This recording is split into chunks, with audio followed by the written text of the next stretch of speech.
topic for today is on fundamental principles of monitoring instrumentation. This is from chapter 44 of Miller, sir.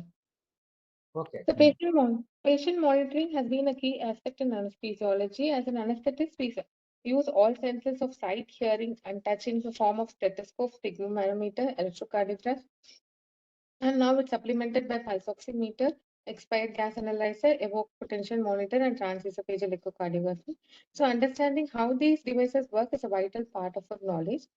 So the basics of physics and measurement behind these monitors should be understood before using that properly so that we can easily diagnose the errors and artifacts while monitoring the patients. So from the clinical perspective, a physiological measurement must be accurate to the degree required for any clinical decision making.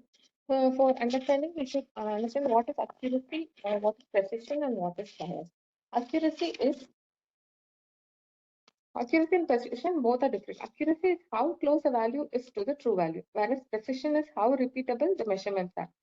So, for a measured value should be more precise and more accurate, whereas bias is how far the estimates are from the true values of the parameter. So, whatever we measure in the monitor should be less biased, more precise to make more accurate measurements during monitoring, so that our clinical decisions are based on that only. And the physics always we will deal with the measurement of the mass and energy. So we will today discuss about the how we use the fundamental laws of energy like light, sound, and temperature in our day-to-day monitoring. Coming to the measurement of invasive blood pressure, this involves a stiff arterial cannula which is connected to a stiff tubing and then to a transducer. A transducer is an instrument that converts one form of energy into the other. There, in constant, the transducer of the system converts the mechanical energy of waveform into an electrical energy, thereby recording the arterial waveform. So the measurement of the pressure depends on the following: the flow velocity of the blood column, the length of the cannula, the mass of the blood column, and the diameter of the blood vessel or peripheral resistance. So before measuring an arterial BP, there are three steps in calibrating the system, which is important. That is to establish a linear relationship between the arterial pressure and the measured pressure, to adjust the transducer for the atmospheric pressure at the phlebotic site, and the third is to understand about what is resonant frequency and damping.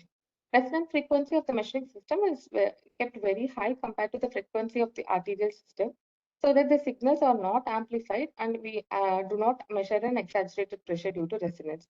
Similarly, damping has to happen at the end of the diastole for the system to pick up the next systole as new signal to establish a waveform. Many displays use auto gain, that is, the size of the display is controlled to maintain a constant waveform and amplitude.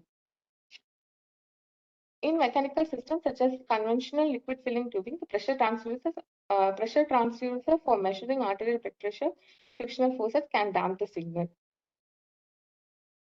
Next, coming to the dynamic pressure measurement. Accurate pressure measurement, rapidly changing pressure signals such as arterial blood pressure is more difficult and complex to measure. So many characteristics of the arterial pressure versus the time waveform should be understood before measuring it.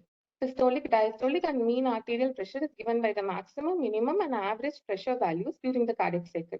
In addition, the maximum upward slope of the waveform during the systole, which is related to the speed of the ventricular ejection, whereas a rapid downslope after an aortic valve closure suggests possible aortic insufficiency. So it is necessary to understand the waveform and amplitude, the frequency, and the characteristics of the waveform during monitoring.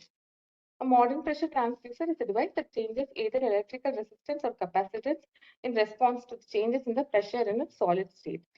Variable transducer is an electrical resistor that is placed in a circuit involving three known resistance, that is the Wheatstone bridge resistance. Wheatstone bridge resistance is nothing but is an electrical circuit that is designed to enable an unknown resistance to be calculated by knowing two sets of variables: the voltage drop across the bridge and the other resistance in the circuit. This forms the basics of many monitoring measurements that we use in our day-to-day anesthesia monitors. Coming to the non-invasive blood pressure monitoring, systolic blood pressure can be estimated by nothing the return flow pulse after occlusion of the brachial artery using a cuff. These devices monitor the oscillating signal generated in the cuff by the arterial pressure changes. The cuff first inflates above the systolic pressure, at which the point the signal and the oscillations are abolished. Then the cuff slowly deflates in a stepwise fashion. The pressure at which the oscillating pressure signal first appears is interpreted as a systolic pressure, whereas the point at which the signal is at maximum amplitude is measured as the mean arterial pressure. As the cuff pressure decreases, the oscillations rapidly drop off, and this point is noted as the diastolic pressure. So, errors can be introduced in the same manner as we measure during manual auscultation for a cough sound that is too small or too large cough, or requires a higher or lower pressure, respectively, to occlude the arterial flow, and as stiff atherosclerotic arteries are resistant to compression. So these parameters can cause error during measurement of an NIBP. Coming to measurements using the sound energy. Sound energy has been used in many years in medical diagnosis and monitoring. We use passive sound examination and active sound examination. Passive sound examination is what we hear during the stethoscope. The vibration, those caused by the closing and opening of the heart valves during or air moving through the respiratory passages through the body are sound waves. Sound is better and more rapidly conducted in liquids than in gases. So, to understand about the sound energy and the Doppler effect is a concept. When the listener is moving towards stationary sound source, the frequency increases because the listener traverses more waves per unit time than the stationary listener. Whereas when the sound source is moving towards the stationary listener, the wavefront stack up and causing an apparent increased frequency. So the stethoscope uses a large diaphragm to transmit and concentrate the sound energy, and the bell acts as an amplifier and a low pass filter to transmit low frequency diastolic rumbles. In simple stethoscopic examinations, errors are introduced by signal processing, that is, a lack of experience or appropriate knowledge on the part of the listener. Coming to the active sound examination, it is used in percussion, echo, and Doppler. The earliest active acoustic diagnostic technique was percussion on the chest wall. A skilled clinician can use chest wall percussion to diagnose consolidation of the lungs and pleural effusion and few other chest pathologies. Whereas modern ultrasound improves on percussion by using shorter wavelength of sound waves and quantitative detection of their reflection. With the use of esophageal transducers and echocardiography has now become popular in intraoperative monitoring. Sound waves in the range of 2 to 10 megahertz are transmitted towards the heart and short bursts and pulses. After each pulse, the transducer passively listens to the reflected echoes from various tissues. The ability to place the transducer in esophagus is advantageous because the sound does not have to pass through the air spaces or bone on its way from the heart. The Doppler effect, as I explained before, the Doppler effect is used in echocardiography to determine the presence and the degree of valvular regurgitation by converting the Doppler shift of the sound waves from the erythrocytes into a color display so that we can diagnose the valvular regurgitations. Even cardiac output can also be estimated from the descending thoracic aortic blood velocity by using the Doppler technique.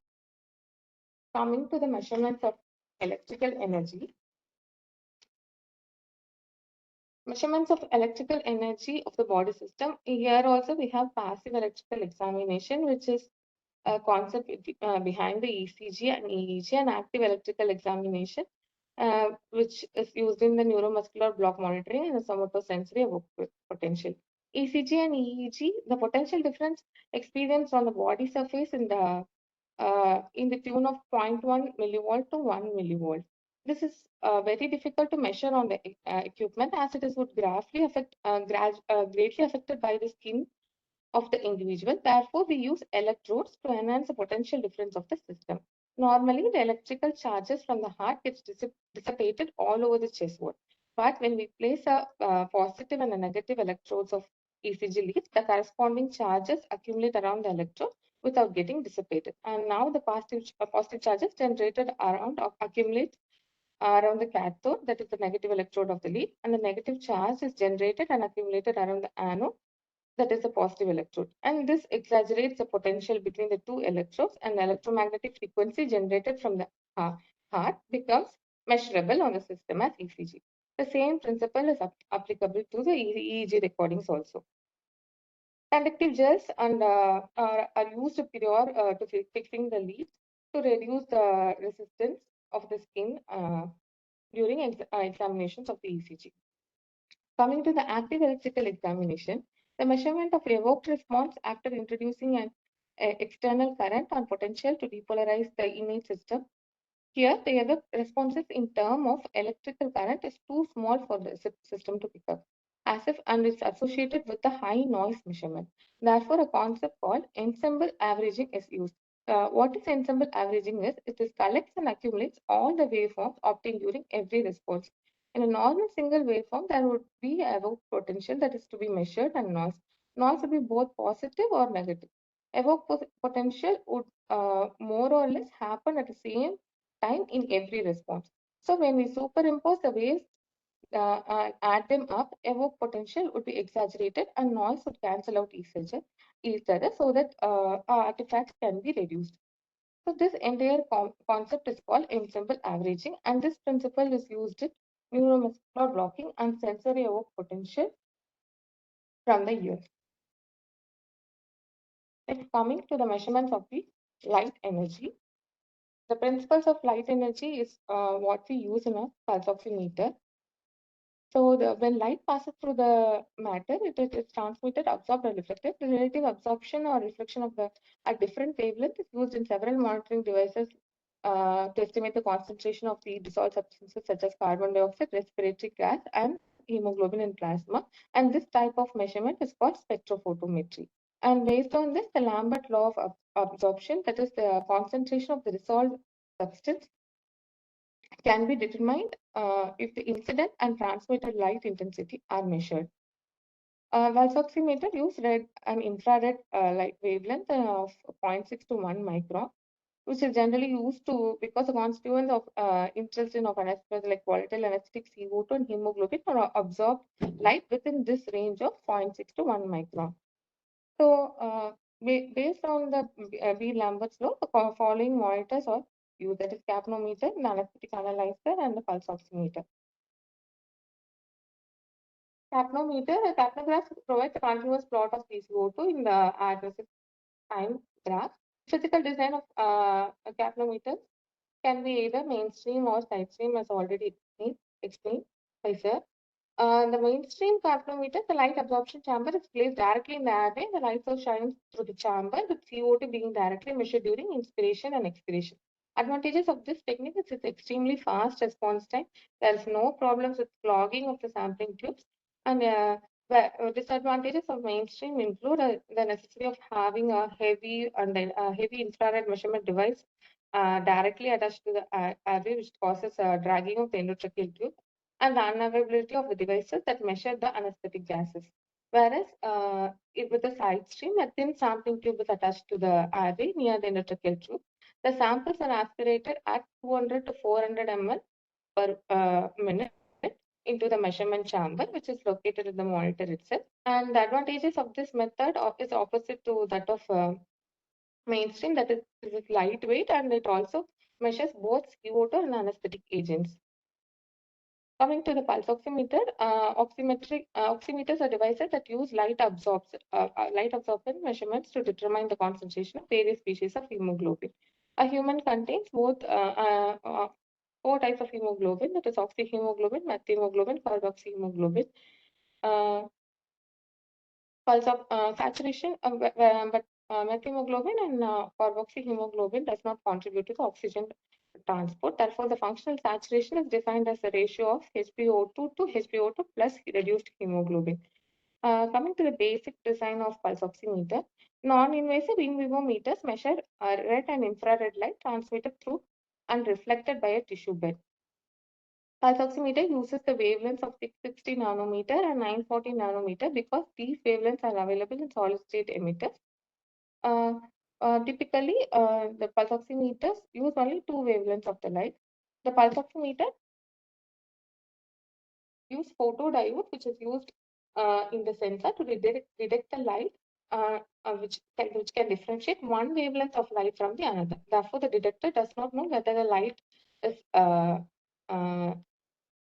received originates from the red light or the light emitting LED or infrared light or the room light. So the artifacts occur due to this problem only, whether the light comes from the room light or the infrared light or the red light. So this problem is solved in most pulse oximeter by alternating the red and infrared light sources. The red LED is turned on first, and the photo diode detector produces a current resulting from red LED plus the room light. Next, the red LED is turned off and the infrared LED is turned on, and the photodiode signal then represents the infrared LED plus the room light. Finally, both LEDs are turned off and the photodiode generates a signal from the room lights alone. This sequence is repeated more than 100 times per second. In this way, the oximeter attempts to eliminate the light interference even quickly changing background lights, and artifacts can be reduced. And other reasons for artifacts during pulse oximeter are low perfusion and venous blood pulsation and additional light absorbers in the blood. The patient motion causing venous pulsations with a high AC to DC signal ratio may be the most difficult artifact to eliminate. As I already said, one new innovation which was developed by Massimo, a new signal processing algorithm. The oximeter actually computes a venous noise reference signal, which is common to both light wavelengths, and the noise reference is then subtracted from the total signal, and only the true arterial signal is left. So that the value which is measured is free of artifact.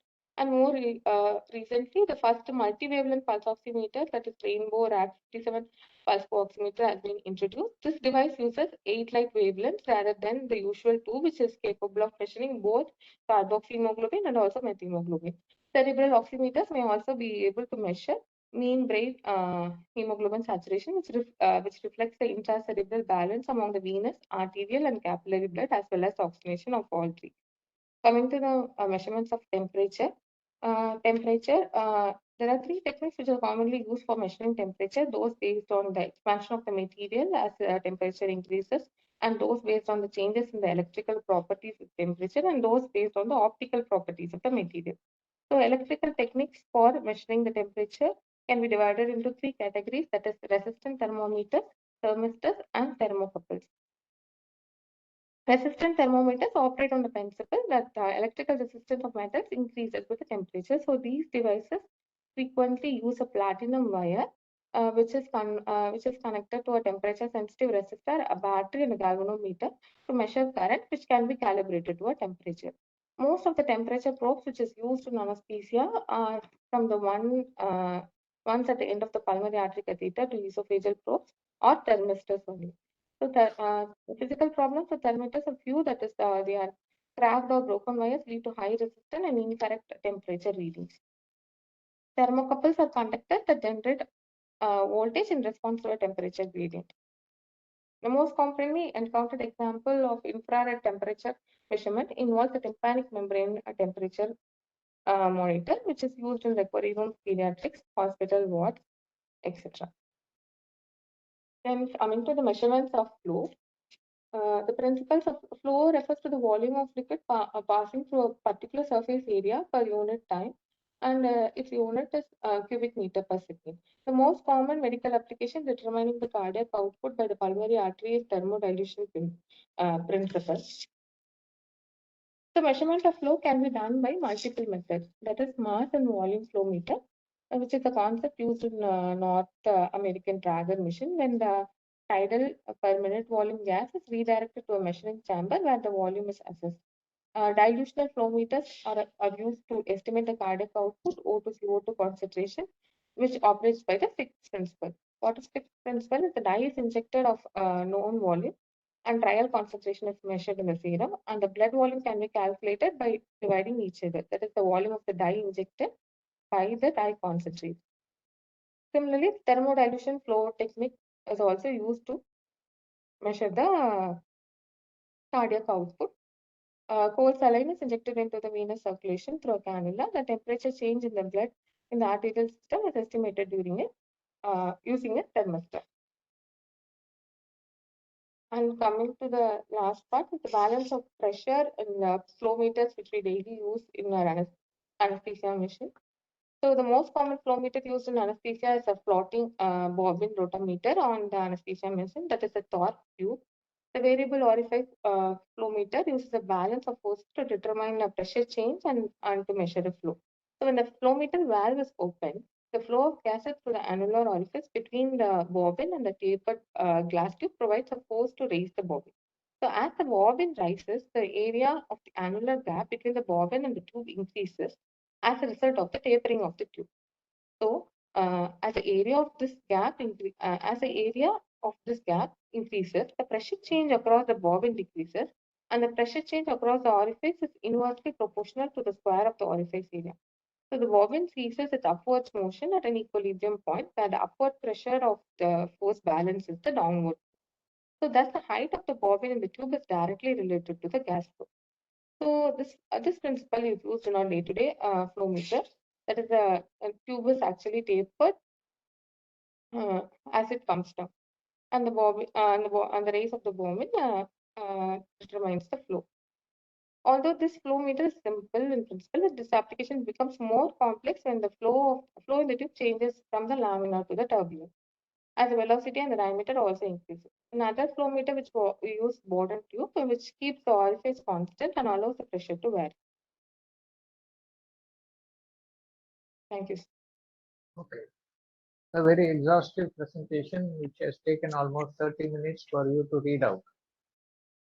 Yes.